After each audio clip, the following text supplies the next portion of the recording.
Discovery and awakening.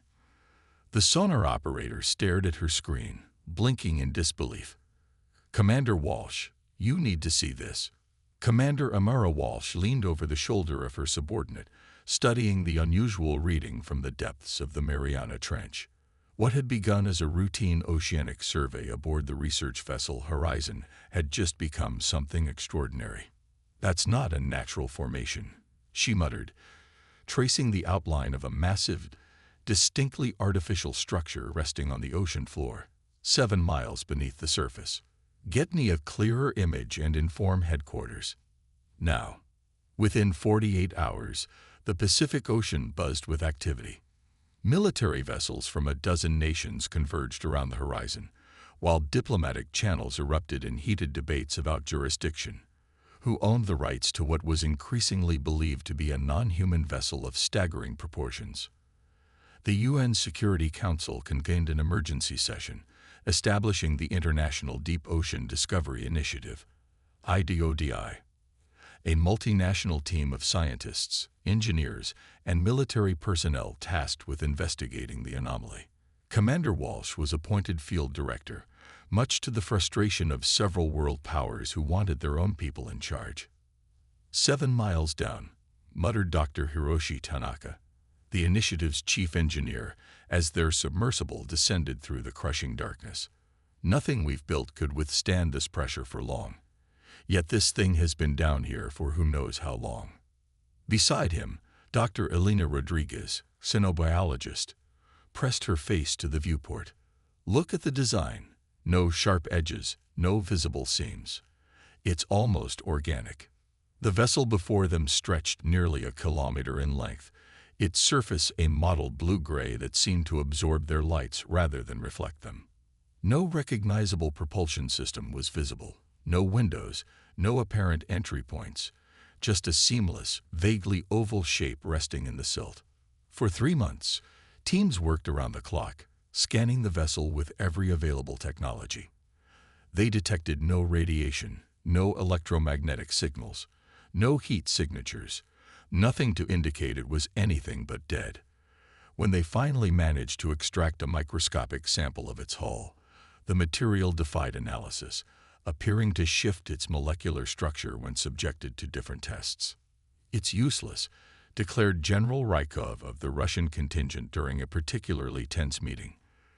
"We've wasted resources and time on what amounts to an alien paperweight." "With all due respect, General," Commander Walsh countered, "we've barely scratched the surface of what this vessel might represent." "The public is growing restless," added the Chinese representative. "Either we show results, or funding gets diverted to projects that actually benefit humanity." That night, Commander Walsh sat alone in her quarters, reviewing footage of the vessel for the 100th time. Something about the way the light played across its surface caught her attention. Subtle patterns that seemed almost like language. She assembled a small team: Dr. Tanaka, Dr. Rodriguez, and Kai Bennett, a brilliant but eccentric linguist who specialized in pattern recognition, to pursue this hunch outside official channels. "The frequencies in our scanning equipment might be interacting with something in the hull," Kai suggested after reviewing the footage. "What if we broadcast on multiple frequencies simultaneously?" Their unauthorized experiment began at 300 hours, transmitting patterns of mathematical constants, prime numbers, the value of pi, the golden ratio, directly at the vessel using modified equipment. At first, nothing happened. Then, as dawn broke on the surface 7 miles above, a ripple of bioluminescent blue light spread across the alien vessel's hull. "It's responding," breathed Dr. Rodriguez, eyes wide. The light coalesced into intricate patterns, swirling and shifting before stabilizing into what appeared to be a doorway, materializing from nowhere in the previously seamless hull. News of the breakthrough exploded across global media channels. Overnight, the Mariana object became the focus of humanity's collective attention. Religious leaders declared it a divine sign or demonic trap. Conspiracy theorists claimed governments had known about it for decades. Stock markets fluctuated wildly as corporations speculated on potential technological windfalls. Under intense international pressure, IDODI prepared a manned expedition into the vessel. The team, Walsh, Tanaka, Rodriguez, and Bennett, along with a tactical security expert named Major Marcus Lee, entered the alien craft wearing advanced diving suits designed to withstand extreme conditions. Inside, the vessel defied all expectations. What appeared from outside as a solid structure revealed itself as a labyrinth of chambers and corridors that seemed to reconfigure themselves as they explored. Surfaces lit up with the same bioluminescent blue where they touched, then faded when they moved on. "It's responding to us," Tanaka said, running his gloved hand along a wall. "Almost like it's curious." In what they presumed to be the central chamber, they discovered a pulsing core of light, suspended in midair without any visible support. When Commander Walsh approached it, tendrils of energy reached out toward her.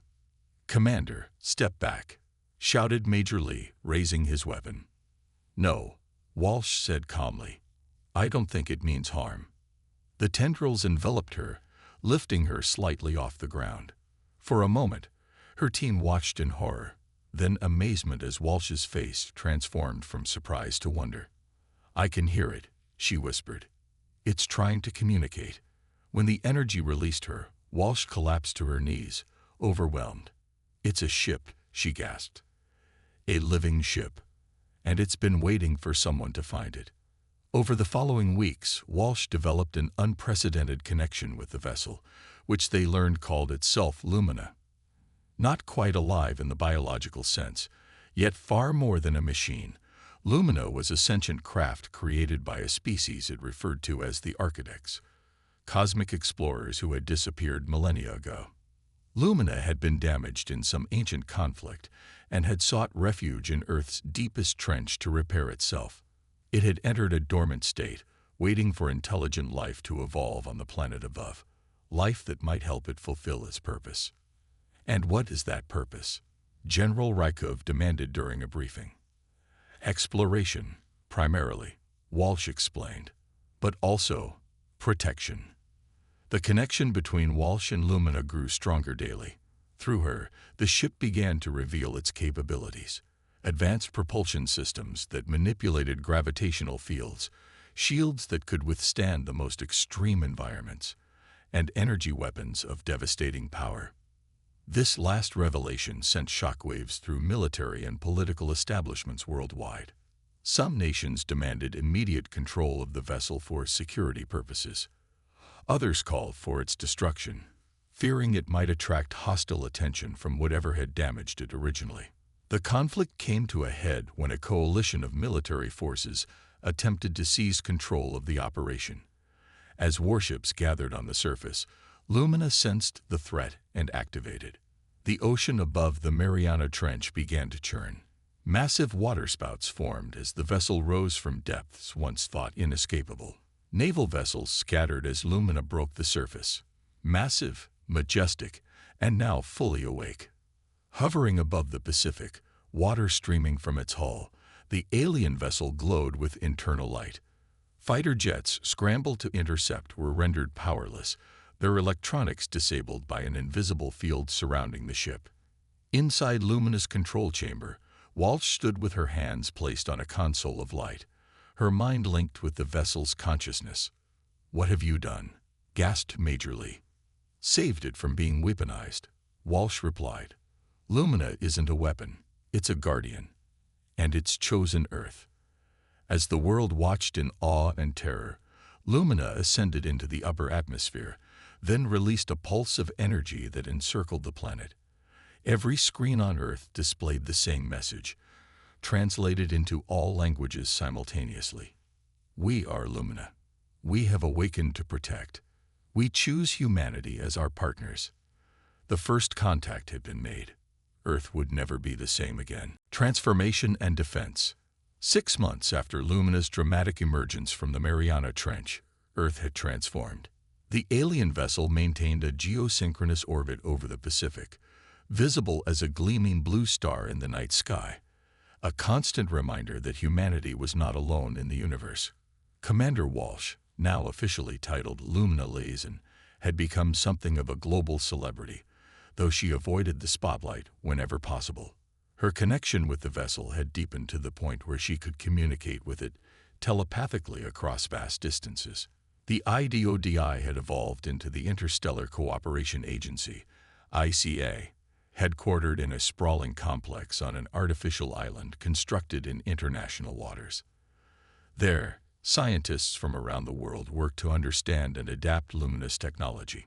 The energy matrix is unlike anything in our theoretical models, Dr. Tanaka explained during a briefing, projecting a hologram of swirling light patterns. It doesn't consume resources so much as it channels energy from somewhere else. Another dimension, suggested a quantum physicist from India. Possibly, Tanaka nodded, or perhaps from the fabric of space-time itself. Progress came in bursts of inspiration followed by frustrating plateaus. Some technologies deemed intentionally locked, accessible only through Walsh's connection to Lumina, a safeguard that prevented any single nation from weaponizing the most dangerous capabilities. This arrangement fostered unprecedented international cooperation, though tensions simmered beneath the surface. Several nations maintained secret programs attempting to reverse engineer what little they could glean from the shared research. Kai Bennett had assembled a team of linguists and mathematicians who made a breakthrough in deciphering Lumina's database. The architects weren't just explorers, he reported excitedly. They were peacekeepers of sorts, maintaining balance among different spacefaring civilizations. "And they're gone now?" asked Dr. Rodriguez. "Not gone," Bennett corrected. "Ascended, according to these records. They evolved beyond physical form after seeding guardian vessels, like Lumina, throughout the galaxy." The implications were staggering. Earth had inherited not just a vessel, but a responsibility in some cosmic order they barely understood. Then came the message that changed everything. Walsh was in her quarters when Lumina's voice resonated in her mind. "They are coming." She rushed to the command center, finding her team already assembled. Lumina had projected a three-dimensional star map showing an approaching fleet of vessels, still months away but undeniably headed for Earth. "The Voidborn," Walsh explained, drawing the information directly from Lumina's memory. "They're scavengers. They hunt for abandoned architect technology, strip it for parts, and use it to dominate less advanced worlds." "How many ships?" Major Lee demanded. 17, each comparable to Lumina in size, though not in sophistication. "Can Lumina defend against that many?" Dr. Rodriguez asked. Walsh hesitated. "Not alone." The next day, leaders from every nation gathered in an emergency UN session. For once, political differences were set aside in the face of an existential threat. Walsh presented a daring proposal: use Lumina's knowledge to transform Earth's existing defense systems into a planetary shield. "We have 6 months, she concluded. 6 months to prepare for a war unlike anything in human history. What followed was the greatest technological revolution humanity had ever witnessed. Under Lumina's guidance, fusion reactors were redesigned to channel energy like the alien vessel's core. Satellite networks were reconfigured to project defensive fields. Military weapons systems were upgraded with targeted electromagnetic pulses that could disable void-borne technology without destroying it. The most ambitious project was the construction of 12 amplification stations around the globe, massive structures that would work in concert with Lumina to create a planetary defense system. Not everyone embraced this path. Religious extremists saw the coming conflict as an apocalyptic prophecy. Anti-alien movements grew, convinced that Lumina had attracted the threat intentionally. Walsh herself received death threats, accused of being mind-controlled or replaced by an alien imposter. Despite the resistance, the work continued. Countries that had been enemies for generations now shared resources and knowledge.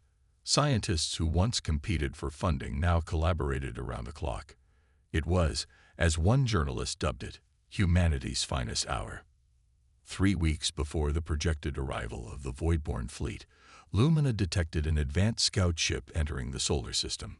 Rather than wait for it to report back, Walsh made a fateful decision. "We're going to capture it," she announced to her stunned team. We need to understand their technology firsthand. Lumina departed Earth orbit for the first time, with Walsh and a small crew aboard. They intercepted the Scout near Jupiter's orbit, disabling it with a targeted pulse. When they boarded, they encountered the Voidborn, spindly, pallid creatures with multiple eyes and translucent skin that revealed shadowy organs beneath. The captured Voidborn commander hissed its surprise through a translation device. "You are not architects. How do you command their vessel?" "We don't command," Walsh replied. "We cooperate." This concept seemed to confuse and disturb the alien. Impossible. The strong command. The weak serve. This is the way of the universe. The intelligence they gathered from the scout ship proved invaluable. The Voidborn fleet was more formidable than initially thought, but they had a critical weakness. Their stolen technology was imperfectly understood and maintained. They relied on overwhelming force rather than sophistication. As the main Voidborn fleet entered the solar system, humanity stood ready. The 12 amplification stations hummed with power. Every satellite and weapons platform was fully operational. Lumina positioned itself at the front line, its hull reconfigured into a more angular, battle-ready form. The battle began beyond Mars orbit. The Voidborn, confident in their superior numbers, attacked in waves. Lumina absorbed the first assault, its shields flaring with each impact, but holding steady. Then it counterattacked, not with destructive force, but with targeted pulses that disrupted the enemy vessel's systems. Earth's defense grid activated next, projecting a web of energy that enveloped the remaining Voidborn ships. Military spacecraft, hybrid designs combining human ingenuity with luminous technology, engaged the smaller enemy vessels. The conflict lasted 36 hours. When it ended, the Voidborn fleet lay disabled but largely intact. Thousands of aliens were taken prisoner, their weapons confiscated, their ships repurposed. In the aftermath, Walsh stood before the United Nations, her connection to Lumina allowing her to broadcast the proceedings to every corner of Earth and beyond, to the stars where other civilizations were watching. "Today marks humanity's entrance onto the galactic stage," she declared. "We faced our first interstellar threat, not with destruction but with determination. We defended ourselves without destroying our enemies. This is the legacy of the architects that Lumina has helped us embrace." In orbit, the transformed Lumina shone brighter than ever, no longer just an alien vessel, but a symbol of humanity's potential. The ship that had once been deemed useless, nothing more than an alien paperweight, had become Earth's greatest asset, not because of its power, but because of what it inspired humans to become. The message it sent to the cosmos was clear. Humanity had taken its place among the stars, not as conquerors, but as inheritors of a greater purpose, protectors of a peaceful order in a universe full of both wonder and danger. And in the vastness of space, other guardian vessels began to awaken, sensing that the time had come for the next chapter in the cosmic story to begin.